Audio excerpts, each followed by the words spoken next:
2000년 전에 이스라엘 땅에 하나님의 아들이신 예수님이 오셨습니다.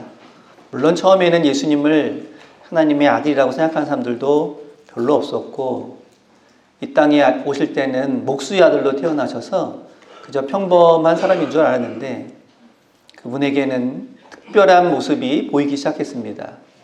병든 사람을 고쳐주시기도 하고, 귀신 들린 사람을 치유하시기도 하고, 또 하나님 나라의 말씀을 전해주십니다.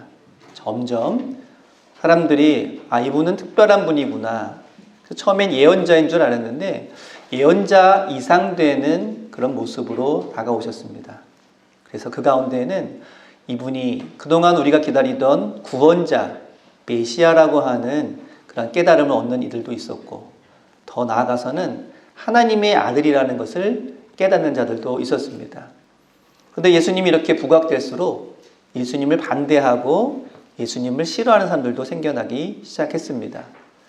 예수님께서는 그러한 사역을 3년 동안 펼쳐오시다가 이스라엘의 수도인 예루살렘으로 가셔서 이제 마지막 사역을 펼치시려고 합니다. 그때 예수님께서 예루살렘 성으로 들어가실 때 많은 사람들이 이 예수님에 대한 기대감을 갖고 이분이 우리를 구원하실 우리의 왕이다 라고 하는 생각을 가지고 예수님을 환영했습니다. 그래서 예수님이 들어오실 때 손에는 종려나무 가지를 흔들면서 예수님을 맞이했습니다. 이것을 기념하는 절기가 바로 종려주일입니다. 그래서 오늘이 종려주일인데, 근데 이 종려나무는 그 당시 관습에 따르면 승리를 상징합니다. 종려나무 가지를 흔든다라고 하는 것은 개선 행진을 하는 왕을 환영하는 것이기 때문에 종려나무 가지라고 하는 이 말 자체에 승리, 개선 이런 의미가 담겨져 있습니다. 저와 여러분의 믿음도 세상에서는 많은 어려움도 겪고 슬픔도 겪겠지만 결국 그 믿음으로 승리하는, 영적으로 종려나무 가지를 날마다 흔들 수 있는 그러한 믿음이 될 수 있기를 바랍니다. 우리가 요한계시록이라고 하는 책을 지금 계속 살펴보고 있습니다. 예수님께서 이제 십자가에 달려 돌아가시고 부활하셔서 많은 사람들이 진정 하나님의 아들이었구나 라는 것을 깨닫게 됩니다. 깨달을 뿐만 아니라 이 예수님이야말로 우리의 구원자이시고 하나님의 아들이라고 하는 이 사실을 많은 사람들에게 전하기 위해서 전파를 하게 되죠. 이것을 선교 혹은 전도라고 하는데, 이걸 로마 제국이 싫어했습니다. 왜냐하면 로마 제국에서는 로마 황제가 하나님의 아들이고 우리의 구원자다라고 선전해왔는데, 로마 황제가 아닌 예수님을 구원자라고 고백하고 하나님의 아들이라고 전파하니까 이것을 못하게 막을 수밖에 없었던 것입니다. 그러다가 이러한 예수님을 전하는 자들 중에 요한이라는 사람을 붙잡아서 외딴 섬에 귀향을 보냈습니다. 그 귀향을 간 요한이라는 사람이 지금의 터키 지역에 있는 교회들을 위해서 편지를 쓰고, 너희들이 어떤 어려움과 환난을 겪더라도 믿음으로 끝까지 이기는 자가 되어라 라는 취지로 쓴 편지가 바로 요한계시록입니다. 이 요한계시록을 받고 읽었던 많은 성도들은 일상적으로 박해와 시련이 늘 다가오는 삶을 지금 살아가고 있는 것입니다.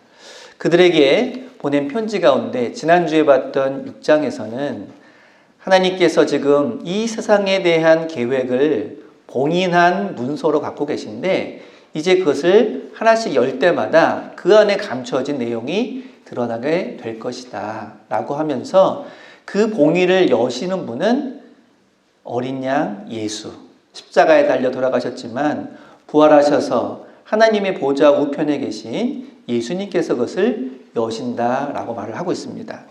이 6개의 봉인이 열리는 동안 그동안 감춰져 있던 진실이 드러나고, 그리고 그리스도인들을 박해하였던 이들을 하나님께서 어떻게 심판하실 것인지를 하나씩 보여주고 있습니다. 7장에서는 이제 마지막 봉인인 7번째 봉인이 해제되기 전에 예수 그리스도를 믿고 지금 고난 중에서도 신앙생활하는 이들, 그 당시에 교회는 어떻게 보호하실 것인지를 이제 7장에서 잠깐 보여주고 있습니다. 그리고 이 진노의 심판으로부터 교회가 보호받는 그런 과정을 그려가면서 그 보호받는 교회의 성도들을 14만 4천 명이라고 이야기를 합니다. 이 14만 4천 명이라고 하는 숫자는 아마 교회를 다니신 분들은 많이 들어보셨을 것이고, 그리고 이 숫자가 굉장히 논란이 많은 숫자라는 것도 알고 계실 것입니다. 7장에서는 이 유명한 14만 4천 명의 성도에게 이마에 인을 치고 그들을 보호하신다라는 내용이 쭉 나와 있는데, 도대체 인을 친다는 것은 무엇이고 이 14만 4천 명이라고 하는 숫자는 어떤 의미가 있는지를 함께 살펴보도록 하겠습니다. 먼저 인을 친다라는 말을 아십니까? 요즘 쓰지 않는 말인데, 예전에는 중요한 문서를 보낼 때 그냥 풀만 붙여서 보내는 것이 아니라 거기에 봉투에다가 지금으로 보면 왁스 같은 것 혹은 촛농 같은 것을 떨어뜨리고, 그리고 도장 같은 것을 꾹 눌러서 찍습니다. 그리고 결코 허락되지 않은 사람은 열어볼 수 없게 만든 것, 이것이 인을 친다는 겁니다. 그래서 이 인을 친다고 하는 의미는 아무도 열어보지 말아라, 허락된 사람이 열어볼 때까지 안전하게 보호하고 지켜라 라고 하는 뜻입니다. 그런데 3절에 보시면 하나님의 종들의 이마에다가 인을 친다라는 구절이 나옵니다. 사람에게 인을 친다고 하는 것은 이 사람을 하나님께서 보호하시고 지키신다라는 그런 의미입니다. 3절에 우리가 우리 하나님의 종들의 이마에 인치기까지 땅이나 바다나 나무들을 해하지 말라 하더라. 하나님께서 인치신 이 사람들을 보호하실 때 그 누구도 이들을 해할 수 없다는 그런 의미입니다. 하나님께서는 지금도 하나님의 백성인, 지금 이 자리에서 예배드리고 있는 우리 모두의 이마에 인치셔서 우리를 세상의 그 어떤 환난과 어려움 속에서도 안전하게 지키시고 보호하실 줄로 믿습니다. 바울도 자신이 보낸 편지 가운데 성도들에게 인쳤다라는 표현을 자주 사용하고 있습니다. 그런데 문제는 그 숫자가 여기에 나와 있는데 4절에 보시면 14만 4천 명이나 되는 사람에게 인을 쳤다 이렇게 표현을 하고 있습니다. 14만 4천이라고 하는 숫자는 어떤 의미일까요? 이단 종파에서는 이 14만 4천을 실제 숫자라고 이야기를 합니다. 그래서 자기네 그런 교단에 들어오는 사람이 14만 4천 명이 딱 되면 1번부터 숫자를 세워서 14만 4천 명이 되면 이제 이 세상에 종말이 올 것이다. 이런 식으로 이 성경을 잘못 해석하고 있습니다. 이 숫자는 무엇을 의미할까요? 이 14만 4천이라고 하는 숫자는 12 곱하기 12,000을 가리키는 숫자입니다. 12는 이스라엘의 12지파를 가리키고 12,000명은 각 지파에서 선별된 사람의 숫자, 대표되는 숫자를 이야기를 하고 있습니다. 그래서 이 14만 4천은 새로운 이스라엘, 하나님의 백성이라는 의미를 가지고 있고, 다른 말로 하면 그 당시 예수 그리스도를 믿고 따르면서 고난과 박해 속에서도 그 믿음 생활을 꿋꿋이 감당하고 있는 교회의 성도들을 가리키는 숫자입니다. 그래서 지금 하나님을 믿고 따르면서 예수 그리스도로 인하여서 우리가 구원받았음을 고백하고 믿음의 생활하고 있는 모든 성도를 가리키는 상징적인 숫자가 바로 14만 4천이라고 하는 것입니다. 로마 시대 때는 그 로마의 박해에도 굴하지 않고 끝까지 믿음 생활하고 있는 사람들을 가리켜 14만 4천 명의 성도다라고 말하고 있고요. 지금은 하나님을 진실하게 믿고 섬기면서 따르는 모든 성도들을 가리켜 14만 4천의 성도다라고 말하고 있습니다. 우리가 주의할 것은 어떤 특정한 교단, 특정한 종교에 속한 사람의 실제적인 숫자가 아니라는 것이죠. 그리고 이 숫자는 이제 9절부터 등장하는 하나님의 보좌 앞에 흰 옷 입은 사람들의 이라는 말과 같은 의미입니다. 지상에서의 교회 14만 4천의 성도와 이제 9절에 나오는 흰옷 입은 성도는 같은 말이라는 뜻입니다. 9절에 보시면 요한이 온 세상에서 나온 수많은 사람들이 흰옷을 입고 하나님 앞에 찬양하는 모습을 보게 됩니다. 각 나라와 족속과 백성과 방언, 이게 앞에서도 나온 말인데 그 당시 로마 제국의 다스림을 받는 나라들을 가리키는 용어입니다. 그런데 이 로마에게 점령을 당해서 이제 어쩔 수 없이 로마 제국의 질서에 따라야 하고, 그리고 로마 제국의 그러한 명령에 따라서 로마 황제를 신으로 숭배해야 되는 사람들, 이 각 나라와 족속과 백성과 방언에서 온 사람들이 이제는 로마 황제가 아니라 하나님을 향해서 찬양하고 하나님 앞에 영광을 돌리고 있다고 하는 것입니다. 자, 그렇다면 과연 그들이 실제로 로마 제국 아래에서 로마 황제를 섬기지도 않고 주님을 섬긴다고 할 때 그들의 삶이 평탄한 삶을 살 수 있었을까요? 기독교인들은 그러한 믿음을 지키기 위해서 걸어가다가 결국 고난과 박해를 받고 순교의 길을 걸어가게 되었습니다. 그래서 지금 이 흰옷 입은 사람들을 보면 그들이 어떤 믿음을 가지고 있고 어떤 삶을 살아왔으며 어떠한 일을 당했는지를 한눈에 바라볼 수 있게 된 것입니다. 현실에서 보면 그런 사람들은 로마 제국에게 결코 도움이 되지 않는 사람들이었습니다. 로마 황제를 섬기지도 않고 로마 제국의 질서에 따르지도 않고 오직 예수님만을 나의 구원자, 나의 주님이라고 고백하고 로마의 법이 아니라 그리스도의 법, 하나님의 법을 따르고자 하는 이 사람들은 제거되어야 하는 사람, 이 사회에 도움되지 않는 사람이었기 때문에 가차없이 박해하고 가차없이 그들을 처벌하였던 것입니다. 어떻게 보면 그들은 로마 사회에서 패배자이고 실패자일 것입니다. 그런데 하나님 나라에서 보면 로마 제국 입장에서 보면 실패자이고 패배자인데 하나님 나라에서 보면 그들이야말로 승리자인 것입니다. 끝까지 로마 제국에 굴복하지 않고 하나님을 믿고 예수님만을 따랐던 사람들, 그들이야말로 승리자였기 때문에 승리자의 표시라고 아까 말씀드렸던 종려나무 가지를 그들이 가지면서 흰 옷을 입고 하나님을 지금 찬양하고 있는 것입니다. 그들은 하나님으로 말미암아 우리가 승리자가 되었다라고 고백하면서 이제 이렇게 찬양합니다. 7장 10절에 보시면 구원하심이 보좌에 앉으신 우리 하나님과 어린 양에게 있도다. 보좌에 앉으신 이는 곧 하나님을 의미하지요. 하나님과 어린 양으로 말미암아 우리가 구원을 얻었다라는 찬양을 지금 하고 있는 것입니다. 구원을 그 당시 헬라어로 소테리아라고 합니다. 이 구원이라는 말은 로마 제국이 자주 사용하던 말이었습니다. 어떤 의미로 사용했냐면 로마가 온 세상을 다스리면서 이 세상을 구원하였다. 너희들의 혼란과 그리고 전쟁으로부터 우리가 너희를 구원한 것이다. 그리고 로마 황제야말로 이 세상의 진정한 구원자다 라는 의미로 자주 이야기했던 용어가 바로 이 구원이라는 말입니다. 그런데 지금 천상에 있는 많은 흰옷 입은 자들은 찬양하기를 그 구원이 로마 황제로부터 온 것이 아니고 오직 하나님과 어린 양으로부터 왔다고 노래하고 있습니다. 자, 이러한 찬양이 들리는 와중에 갑자기 그 천상에 있었던 24장로 중에 한 사람이 요한에게 묻습니다. 이 흰옷 입은 사람들은 누구이고 어디서 온 사람이겠느냐?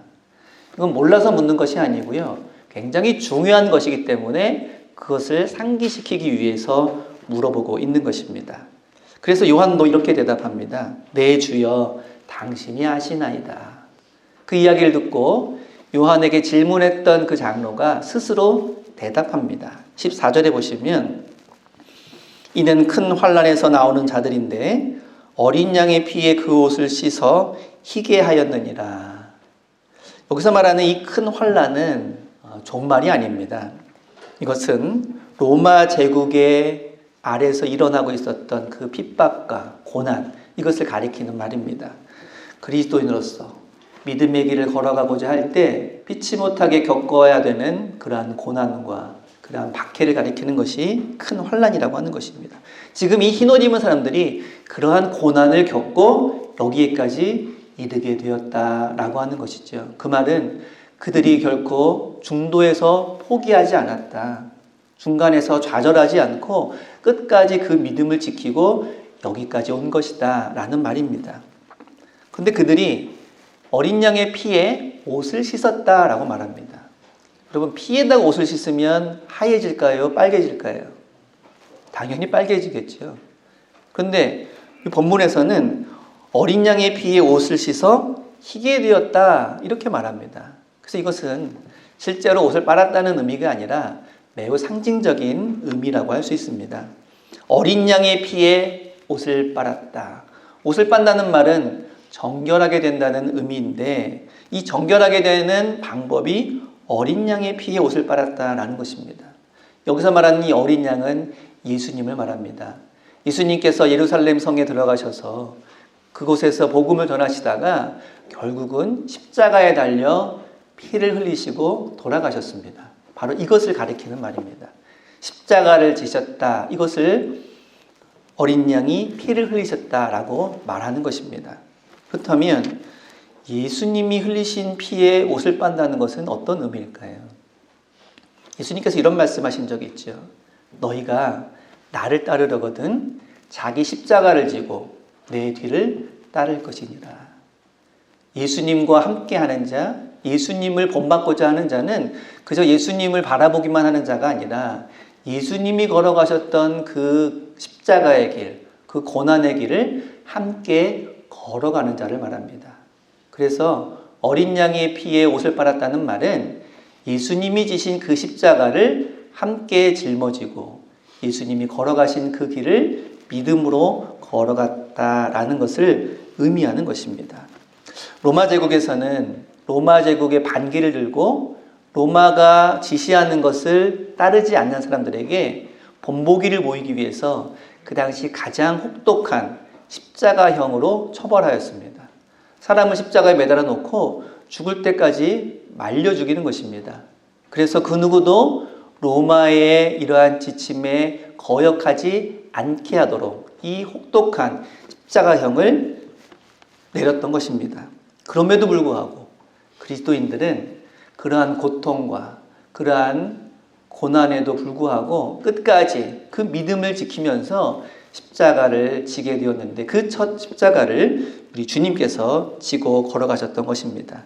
이처럼 세상의 질서, 세상의 가치, 또 세상에서 강요하는 것에 굴복하지 않고 끝까지 믿음으로 나아가는 삶, 이것이 바로 어린 양의 피에 옷을 빨아 희게 되었다는 그런 의미인 것입니다. 지금 천상에서 흰 옷 입고 있는 자들이 바로 그러한 길을 걸어왔다라고 하는 것이죠.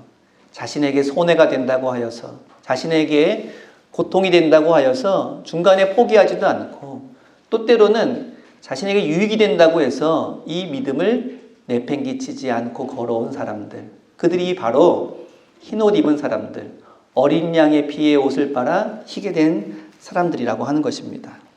근데 15절에 보시면 그러한 길을 걸어왔던 이들에게 하나님께서 허락하시는 특권이 세 가지가 나옵니다.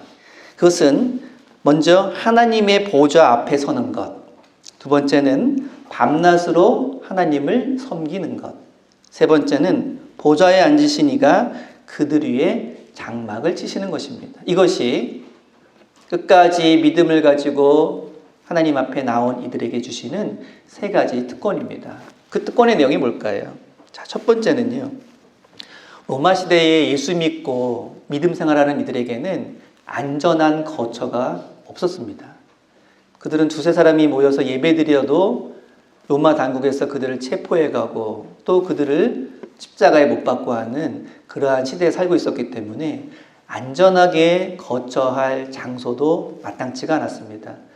나중에는 심지어 로마 외곽에 있는 지하 무덤으로 쓰이던 곳에 우리가 흔히 알고 있는 카타콤이라고 하는 곳에서 그리스도인들이 모여서 예배하고, 그러다가 또 로마 당국에서 잡으러 오면 도망가는 그러한 현실을 늘 맞이하고 있었습니다. 그런데 이제 하나님의 보좌 앞에 서서 이제 더 이상 어떤 위험도 어떤 위협도 없는 바로 그 하나님의 보좌 앞에 서게 되었다고 하는 것입니다. 가장 안전하고 가장 안락한 처소를 하나님께서 마련해 주시고 가장 영광스러운 보좌 앞에서 그들이 서 있을 수 있도록 믿는 이들에게 특권을 베풀어 주신다는 말입니다. 하나님께서는 지금도 우리 모두에게 하나님께서 예비하신 처소를 마련하시고 우리에게 거하게 하신 줄로 믿습니다. 자, 두 번째 특권은요, 밤낮으로 하나님을 섬기는 특권입니다. 섬긴다라는 말이 영어로 서브지요. 예배를 영어로 서비스라고 합니다. 섬긴다는 말은 곧 예배한다라는 말이기도 합니다. 자, 이 당시 그리스도인들이 가장 원하는 것이 무엇이었을까요? 박해받는 그리스도인들이 가장 바라는 소원 한 가지씩 이야기해 보세요 라면 어떤 소원을 가장 손꼽을까요? 그것은 이러한 위협도 그리고 위험도 없는 편안한 가운데 마음 놓고 하나님을 찬양하며 예배드리는 것이겠죠. 우리 3년 전에 코로나가 온 나라를 집어삼켰을 때 특별히 교회가 큰 어려움을 당했습니다. 예배 금지를 당해서 예배 드릴 수도 없었던 그 시기가 많이 이어졌습니다. 그때 우리 교인들이 가장 원했던 것이 무엇이었냐면 함께 모여 예배 드리는 것이었습니다. 근데 지금 로마 제국 시대에는 함께 모여 예배 드리면 붙잡혀서 죽임당할 수도 있는 그런 시대였기 때문에 그들의 마음속에 가장 큰 소원 중에 하나는 마음 놓고 예배 드렸으면 좋겠다. 남들에게 들릴까봐 지하에서 목소리 낮춰서 부르던 그 찬양을 목청껏 마음껏 불렀으면 좋겠다라고 하는 것입니다. 그런데 지금 그 길을 걸어온 신자들에게 하나님께서 주신 두 번째 특권이 뭐냐면 너희가 밤낮으로 하나님께 예배 드릴 수 있게 하겠다라는 것입니다. 여러분, 예배 드리는 것이 이렇게 큰 특권입니다. 우리는 지금 초대교회 성도들이 그렇게 원하던 마음 놓고 예배 드리는 생활을 하고 있지 않습니까? 우리가 이렇게 지금 이 시간 예배 드리는 이 자체가 하나님께서 우리에게 주신 복이며 특권임을 믿고 감사하는 우리가 될 수 있기를 바랍니다. 세 번째는 하나님께서 그들 위해 장막을 치신다. 이것이 특권이라고 합니다. 장막을 친다는 말이 뭘까요? 이것은 하나님께서 성도들과 함께 거하신다는 뜻입니다. 바벨론의 포로로 잡혀갔던 유대 백성들이 있습니다. 그들은 이렇게 속으로 원망했습니다. 하나님께서 우리를 버리셨구나. 하나님께서 우리를 떠나셨구나. 초대교회 성도들 가운데도 그런 원망을 하는 이들이 없었을까요? 우리가 이렇게 열심히 신앙생활하고 예수님 믿고 있는데 이렇게 큰 고통당하고 박해당하는데 하나님이 우리를 버리신 것은 아닐까? 하나님이 우리를 떠나신 것은 아닐까? 그러한 이들에게 하나님께서 말씀하십니다. 내가 너희들 위해 장막을 치고 너희들과 영원히 함께 거하겠다. 에스겔서에서도 이런 말이 있습니다. 바로 그 바벨론 포로로 끌려가 있던 이들에게 주셨던 말씀인데요. 내 처소가 그들 가운데 있을 것이며 나는 그들의 하나님이 되고 그들은 내 백성이 되리라. 내 성소가 영원토록 그들 가운데 있으리니 내가 이스라엘을 거룩하게 하는 여호와인 줄을 열국이 알리라 하셨다 하라. 이스라엘 백성들을 하나님이 버리신 것이 아니고 그들과 함께 하시고 하나님의 성소가 그들 가운데 있다는 그런 말씀입니다. 16절과 17절에서는 이와 같은 성도들의 특권을 이제 이사야서를 인용해서 이렇게 이야기합니다. 그들이 다시는 줄이지도 아니하며 목마르지도 아니하며 해나 아무 뜨거운 기운에 상하지도 아니하리니 이는 보좌 가운데 계신 어린 양이 그들의 목자가 되사 생명수샘으로 인도하시고 하나님께서 그들의 눈에서 모든 눈물을 씻어 주실 것입니다. 이것이 끝까지 믿음으로 그 삶을 살아갔던 이들에게 주시는 하나님의 특권이며 복이라고 하는 것입니다. 이와 같은 하나님의 위로, 하나님의 은혜가 저와 여러분 모두에게 임하실 수 있기를 바랍니다. 지금도 하나님께서는 우리를 위로하시고 우리와 함께 하시며 우리가 당하는 모든 슬픔과 고난과 역경과 그리고 아픔을 다 헤아리시면서 이제 장차 그 믿음의 길을 걸어간 이들에게 흰옷을 입히시고 그들에게 주실 복을 마련해 주신 줄로 믿습니다. 비록 지금 목마르고 배고프고 해를 당하고 슬픔과 고통 가운데 있다 할지라도 하나님께서 마련하신 영원한 은혜와 복을 우리가 함께 바라보며 지금 모든 고통도 이겨나갈 수 있는 저와 여러분들 모두가 되시기를 바랍니다. 기도하겠습니다.